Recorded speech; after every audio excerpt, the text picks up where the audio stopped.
Assalamualaikum warahmatullahi wabarakatuh. Kami dari kelompok 2 patofisiologi yang membahas tentang inflamasi. Adapun video pembelajaran ini disusun oleh anggota kelompok 2, antaranya ada Naufal Zakwan Wahyudi, Isra Hayati Oktavia Lisni, Tania Putri Kristia Dewi, Vira Alia Putri, dan yang terakhir yaitu ada Wilda Arafianti.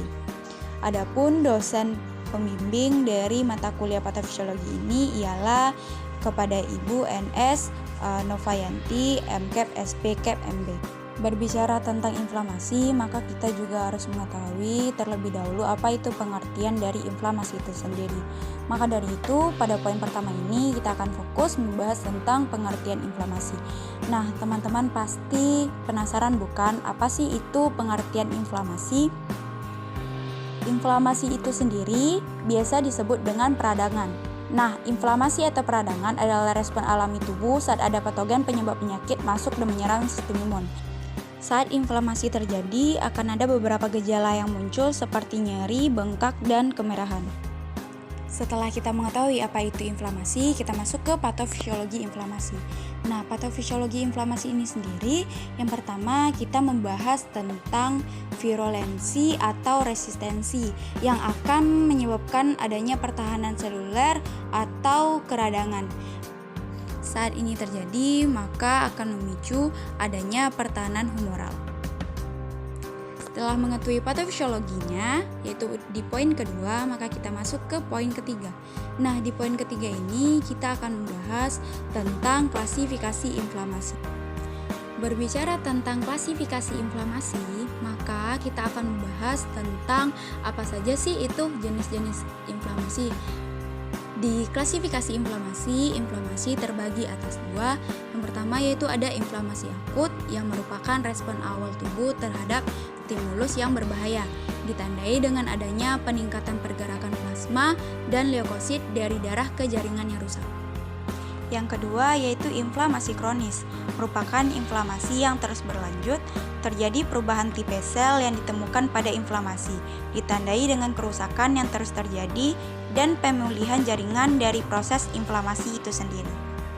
Setelah kita mengetahui apa itu klasifikasi dari inflamasi ini di poin ketiga, maka di poin keempat ini kita akan membahas tentang perbandingan inflamasi akut dan inflamasi kronis. Perbandingan inflamasi akut dan kronis ini dapat dilihat dari tabel berikut ini. Adapun kita bisa mengetahui apa itu penyebab dari inflamasi akut dan inflamasi kronik, kemudian sel apa saja yang terlibat di inflamasi akut dan inflamasi kronik. Setelah itu ada one set apa saja yang ada di inflamasi akut dan inflamasi kronik, kemudian durasi dari inflamasi akut dan inflamasi kronik, dan yang terakhir yaitu kita mengetahui apa itu outcome dari akut dan kronik. Kesimpulannya yaitu bahwa inflamasi kronis yang berlangsung sebagai proses primer atau biasa disebut dengan proses sejak awal, disebabkan oleh mikroorganisme sebagai jejas yang memiliki oksiditas rendah namun berlangsung secara berkelanjutan. Sedangkan oksiditas lebih rendah dibandingkan toksitas mikroorganisme yang menyebabkan adanya inflamasi akut. Tahapan inflamasi akut. Setelah kita mengetahui perbandingan antara inflamasi akut dan kronis, sekarang kita membahas tentang tahapan inflamasi akut. Adapun tahapannya yaitu persiapan berbagai bentuk fagosit pada sel yang mengalami kerusakan, terbentuk berbagai antibodi, terjadi edema sebagai bentuk untuk menetralkan dan mencairkan iritan, pembentukan jaringan fibrin, granulasi, dan fibrosis untuk membatasi daerah kerusakan. Dan yang terakhir yaitu proses penyembuhan. Setelah kita membahas tahapan inflamasi akut, maka kita akan masuk ke mekanisme inflamasi akut. Nah, di mekanisme inflamasi akut ini, radang akut memiliki dua komponen utama, yang mana yaitu perubahan vaskular dan aktivitas sel. Pada vaskular terjadi vasokonstriksi dalam hitungan detik setelah jejas, terjadi vasodilatasi arterior, mengakibatkan peningkatan aliran darah, menimbulkan gejala tubor dan kalor yang merupakan tanda khas peradangan. Pembuluh darah kecil menjadi lebih permeabel dan cairan kaya protein akan mengalir keluar ke jaringan ekstravaskular dan meningkatkan tekanan hidrostatik intravaskular. meningkatkan viskositas darah dan memperlambat aliran darah. Transhoot menghilang, leukosit mulai berkelompok pada permukaan vaskular endotel dan mengalami kontraksi sel endotel. Terbentuknya celah antar sel pada venul postkapiler, meningkatnya permeabilitas vaskular, peningkatan tekanan osmotik cairan interstitial dan cairan masuk ke dalam jaringan, penimbunan cairan kaya protein disebut eksudat, akumulasi cairan ekstravaskular, menimbulkan edema sebagai manifestasi radang. Proses kedua yaitu aktivitas seluler. Dimulai setelah peningkatan aliran darah ke bagian yang mengalami cedera, leukosit dan trombosit tertarik ke daerah cedera karena bahan kimia yang dilepaskan oleh sel cedera. Sel emas melalui pengaktifan komplement dan produksi sitokin setelah antibodi berikatan dengan antigen. Trombosit yang masuk ke daerah cedera merangsang pembekuan untuk mengisolasi infeksi dan mengontrol pendarahan. Kemudian penarikan leukosit yang meliputi neutrofil dan monosit ke daerah cedera disebut kemotaksis. Sel-sel yang tertarik ke daerah cedera melakukan penyembuhan. Masuk ke poin kelima. Di poin ini kita akan lebih membahas tentang mediator kimia. Nah, apa sih itu mediator kimia?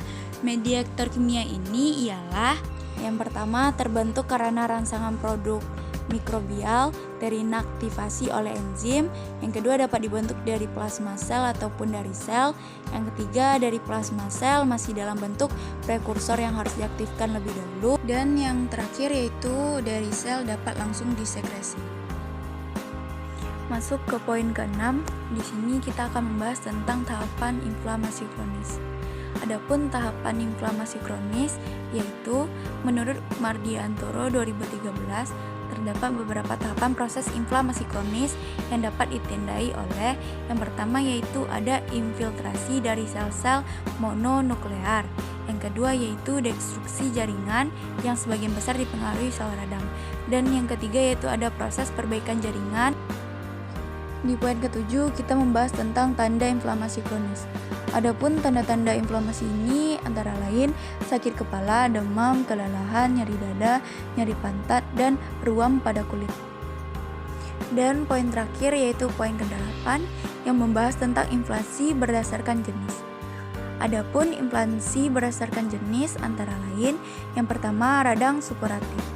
Radang supuratif biasanya akut, permeabilitas kapiler meningkat, eksudasi cairan, infiltrasi seradang PMN, biasanya karena bakteri plogenik ekstrakular gram positif atau negatif.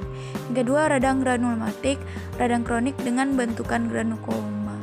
Reaksi jaringan terhadap virus dan bakteri intraselular, Spirocheta, cacing, dan parasit ekstraselular. Yang ketiga, radang stipatik dan strophylreactive. Radang kronik terjadi gangguan sel radang minimal, inclusion bodies, fusi beberapa sel atau epithelial variants, reaksi jaringan terhadap fitur tertentu, sel kohesi menurun terbentuk blister. Yang ketujuh dan yang terakhir yaitu radang neurotik. Reaksi terhadap mikroorganisme kuat yaitu antara lain racun kimia, toksin, dan yang lain. Yang selanjutnya yaitu ada radang kronik dengan jaringan parut. Radang kronik yaitu fase penyembuhan dari radang akut. Sel-sel radang monokler, limfosit, plasma, makrofag, jaringan granulasi, sel radang monokuler, proliferasi pembuluh darah baru, proliferasi fibroblast, atau penyembuhan asal atau jaringan parut. Sekian materi inflamasi dari kelompok 2. Terima kasih.